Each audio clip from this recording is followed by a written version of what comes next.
Hello everyone, welcome to education today. दोस्तों, आज की इस वीडियो में हम लोग देखने वाले हैं वर्ब्स को, और इसका जो वर्गीकरण है वर्ब्स का, उसे आज हम लोग देखेंगे। तो चलिए आइए शुरू करते हैं। क्रिया किसे कहते हैं? जिस शब्द से किसी कार्य का करना या होना पाया जाता है उसे हम लोग क्या बोलते हैं? वर्ब्स बोलते हैं। तो जो ये वर्ब्स होता है इसको मुख्य रूप से दो भागों में हम लोग बांटते हैं। एक है आपका फाइनाइट वर्ब और दूसरा है नॉन फाइनाइट वर्ब्स। तो जो ये फाइनाइट वर्ब्स होता है ये क्या होता है? फाइनाइट वर्ब्स, देखिए फाइनाइट वर्ब्स जो होता है, जो क्रिया यानी जो वर्ब अपने सब्जेक्ट और टेंस इन दोनों के अनुसार जो बदलता रहता है उसे हम लोग फाइनाइट वर्ब्स बोलते हैं। और नॉन फाइनाइट वर्ब्स हुआ होता है जो अपने सब्जेक्ट और टेंस के अनुसार नहीं बदलता, उसे हम लोग नॉन फाइनाइट वर्ब्स बोलते हैं। अब जैसे मान लीजिए, इसे एक एग्जांपल से हम लोग देख लेते हैं। जैसे मान लीजिए एक वाक्य है, he wants to go Delhi. He wants to go to Delhi. अब देखिए यहाँ पे एक क्रिया है वांट्स और यहाँ पे एक क्रिया है गो। तो ये जो क्रिया है ये यहाँ पे आप कोई भी सब्जेक्ट चेंज करिए तब भी इसमें कोई परिवर्तन नहीं होगा। यहाँ कोई टेंस चेंज कर दीजिए तब भी इसमें कोई परिवर्तन नहीं होगा। लेकिन ये जो क्रिया है वांट्स, अगर यहाँ पे ही है, अभी यहाँ पे अगर हम लोग दे कर दें तो ये हट जाएगा, इसमें तुरंत चेंजिंग हो जाएगी। टेंस बदलेंगे तब भी ये बदल जाएगा। यानी ये जो क्रिया है वांट्स चेंज होता रहेगा, किसके अनुसार? सब्जेक्ट और टेंस के अनुसार। लेकिन टू गो जो यहाँ पे क्रिया है ये अपने सब्जेक्ट और टेंस के अनुसार नहीं बदलेगी। यहाँ कुछ भी होगा इस पे कोई प्रभाव नहीं पड़ेगा, चाहे जो भी टेंस आ जाए चाहे जो भी सब्जेक्ट आ जाए। तो ये जो टू गो क्रिया है ये क्या है? नॉन फाइनाइट वर्ब्स है। और ये जो क्रिया है ये फाइनाइट वर्ब्स है। तो ये होता है नॉन फाइनाइट और फाइनाइट्स, यानी जो क्रिया अपने सब्जेक्ट और टेंस के अनुसार बदलती रहती है उसे हम लोग फाइनाइट वर्ब्स बोलते हैं, और जो अपने सब्जेक्ट और टेंस के अनुसार नहीं बदलती उसे हम लोग नॉन फाइनाइट वर्ब्स बोलते हैं। अब जब नॉन फाइनाइट वर्ब्स में हम लोग जाते हैं तो यहाँ भी 3 होता है, और फाइनाइट वर्ब्स में जाते हैं तो इसमें 4 कैटेगरी होती है, 4 प्रकार होते हैं। तो फाइनाइट वर्ब्स में पहला है ट्रांजिटिव वर्ब्स, दूसरा है इंट्रांजिटिव वर्ब्स, तीसरा है लिंकिंग वर्ब्स और चौथा है एक्सिलरी वर्ब्स। तो देखिए ये ट्रांजिटिव वर्ब्स किसे बोलते हैं? जिस क्रिया का अर्थ पूर्ण करने के लिए ऑब्जेक्ट की आवश्यकता होती है उसे हम लोग ट्रांजिटिव वर्ब्स बोलते हैं, और जिस क्रिया का अर्थ पूर्ण करने के लिए ऑब्जेक्ट की आवश्यकता नहीं होती उसे हम लोग इंट्रांजिटिव वर्ब्स बोलते हैं। अब इसको आसान भाषा में ऐसे समझ लीजिए, जिस क्रिया का ऑब्जेक्ट होगा, यदि क्रिया के बाद इस क्रिया का ऑब्जेक्ट आ रहा है तो क्या होगा? ट्रांजिटिव वर्ब होगा। और अगर इस क्रिया का कोई ऑब्जेक्ट नहीं है तो ये क्या होगा? इंट्रांजिटिव वर्ब्स होगा। अब इसको भी एक एग्जांपल से हम लोग देख लेते हैं। जैसे मान लीजिए ही लाफ्स। अब यहाँ देखिए ही लाफ्स, वहाँ हंसता है। ये जो लाफ है इसके बाद कोई ऑब्जेक्ट यहाँ पर नहीं है और यहीं पर इस क्रिया पूरी हो जाती है। और भी ऐसी कई क्रियाएं हैं, जैसे मान लीजिए कई वाक्य हो सकता है, जैसे राम वीप्स, राम रोता है। तो वीप्स जैसे ही क्रिया कंप्लीट होती है इसके बाद किसी ऑब्जेक्ट की आवश्यकता नहीं है और इसका अर्थ पूरा हो जाता है। तो इस प्रकार के जो ये वर्ब्स हैं ये कैसे वर्ब्स हैं? ये ऐसे वर्ब्स हैं जिनके लिए ऑब्जेक्ट की आवश्यकता नहीं है और इनके बाद कोई ऑब्जेक्ट नहीं है। यदि इनके बाद कोई ऑब्जेक्ट नहीं है तो ये क्या है? इंट्रांजिटिव है। अगर इनके बाद कोई ऑब्जेक्ट आता है तो वो क्या हो जाएगा? ट्रांजिटिव हो जाएगा। ट्रांजिटिव का एक एग्जांपल देख लेते हैं। जैसे मान लीजिए she killed a rat. She killed, उसने मारा, ए रैट, एक चूहे को। अब यहाँ पे जो किल्ड है इसके बाद में ये रैट जो यहाँ पे आ गया है ये क्या है? ये है इस किल्ड का ऑब्जेक्ट। तो अगर इस वाक्य में इस क्रिया का ऑब्जेक्ट है तो इसका मतलब ये क्रिया कैसी है? ये ट्रांजिटिव वर्ब है। तो जिस क्रिया का ऑब्जेक्ट होगा वो क्रिया क्या हो जाएगी? ट्रांजिटिव हो जाएगी, और जिस क्रिया का ऑब्जेक्ट नहीं होगा वो क्रिया क्या हो जाएगी? इंट्रांजिटिव हो जाएगी। लेकिन यहाँ पे थोड़ी सी समस्याएं आ जाती हैं। अब जैसे मान लीजिए एक वाक्य हम आपको दें, जैसे मान लीजिए he is going to school. अब इस वाक्य में बताइए कि क्या ऑब्जेक्ट है कि नहीं है। अगर इस वाक्य में ऑब्जेक्ट है तो ये जो गोइंग क्रिया है ये ट्रांजिटिव होगी, और अगर ऑब्जेक्ट नहीं है तो इंट्रांजिटिव होगी। तो बताइए ये जो गोइंग क्रिया है क्या इसका ऑब्जेक्ट है? क्या ये स्कूल ऑब्जेक्ट है? नहीं, ये स्कूल ऑब्जेक्ट नहीं है। अब ये थोड़ा सा समझने वाली चीज़ है कि ऑब्जेक्ट कैसे पता करेंगे कि किसी क्रिया का ऑब्जेक्ट है अथवा नहीं है।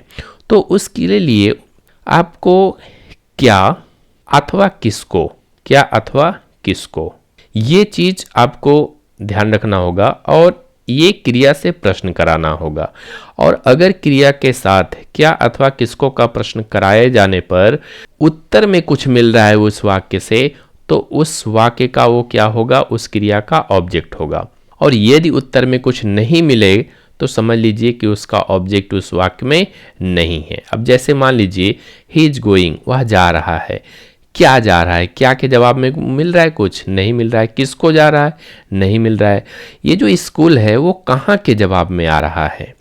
तो जो कहाँ के जवाब में आ रहा है वो आपका ऑब्जेक्ट नहीं हो सकता है। तो यहाँ पे ध्यान रखिएगा कि क्या अथवा किसको, अगर क्या अथवा किसको के उत्तर में कुछ मिल रहा है तो वो क्या होगा, ऑब्जेक्ट होगा, और अगर नहीं मिल रहा है तो ऑब्जेक्ट नहीं होगा। तो ये है ट्रांजिटिव और इंट्रांजिटिव। दोस्तों ये ट्रांजिटिव और इंट्रांजिटिव ये एक्टिव से पैसिव बनाने के लिए बहुत इंपॉर्टेंट रोल अदा करता है, और किस वाक्य का बनेगा नहीं बनेगा ये आपका इसी पर डिपेंड करता है। तो चलिए नेक्स्ट देखते हैं। नेक्स्ट है आपका लिंकिंग वर्ब। ये लिंकिंग वर्ब क्या होता है? लिंकिंग वर्ब उसे कहते हैं जो सब्जेक्ट और कॉम्प्लीमेंट इन दोनों को जोड़ने की जो क्रिया काम करती है उस क्रिया को हम लोग क्या कहते हैं, लिंकिंग वर्ब कहते हैं। अब कॉम्प्लीमेंट कई प्रकार के होते हैं, जैसे सब्जेक्ट कॉम्प्लीमेंट होता है, ऑब्जेक्ट कॉम्प्लीमेंट होता है। सब्जेक्ट में भी कई प्रकार के होते हैं, जैसे मान लीजिए एडजेक्टिव हो सकता है, नाउन हो सकता है, पार्टिसिपल हो सकता है। तो ये जो कॉम्प्लीमेंट और सब्जेक्ट इन दोनों को जोड़ने का काम करता है उस क्रिया को हम लोग क्या बोलते हैं, लिंकिंग वर्ब को बोलते हैं। ये आपके बी के रूप भी हो सकते हैं, और बी के रूप के अतिरिक्त भी कई क्रियाएं हैं जो लिंकिंग वर्ब का काम कर सकती हैं। तो अब इसका एक एग्जांपल देख लेते हैं लिंकिंग वर्ब का। जैसे मान लीजिए ही इज अ टीचर। तो यहाँ पर जो ये टीचर और ही इन दोनों को जोड़ने का जो एक काम कर रहा है इज, इस क्रिया को क्या बोलते हैं, लिंकिंग वर्ब बोलते हैं। तो जितने बी के रूप होते हैं वो मैक्सिमम लिंकिंग वर्ब ही होते हैं, और इसके अतिरिक्त भी कुछ ऐसी क्रियाएं होती हैं जो लिंकिंग वर्ब का काम करती हैं। तो नेक्स्ट आपका है एक्सिलरी वर्ब। एक्सिलरी वर्ब क्या होता है? एक्सिलरी वर्ब का मतलब सहायक क्रिया। सहायक क्रिया, सहायक क्रिया मतलब इसे आप हेल्पिंग वर्ब भी बोलते हैं। हेल्पिंग वर्ब ये आपका दो प्रकार का होता है, एक होता है प्राइमरी एक्सिलरी और एक होता है मॉडल एक्सिलरी।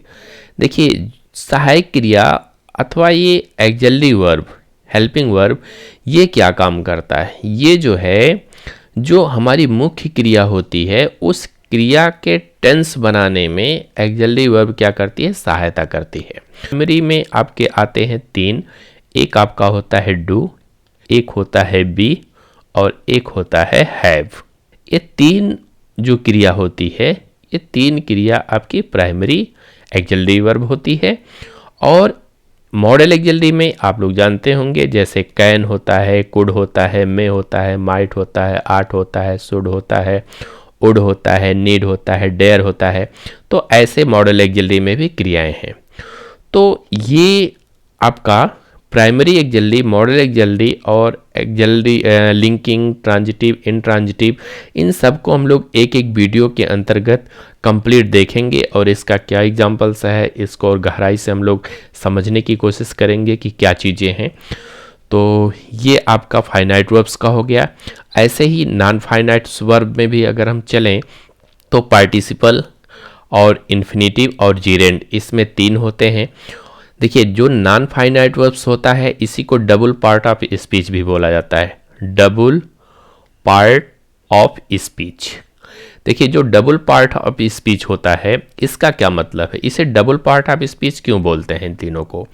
इस नाते बोला जाता है क्योंकि ये जो होते हैं तीनों ये दो पार्ट ऑफ स्पीच का काम करते हैं, इसीलिए इन्हें डबल पार्ट ऑफ स्पीच भी बोला जाता है। दो क्या क्या, एक तो क्रिया ये है ही तो क्रिया का काम करेंगी, पहला जो पार्ट ऑफ स्पीच होगा वो क्रिया होगा।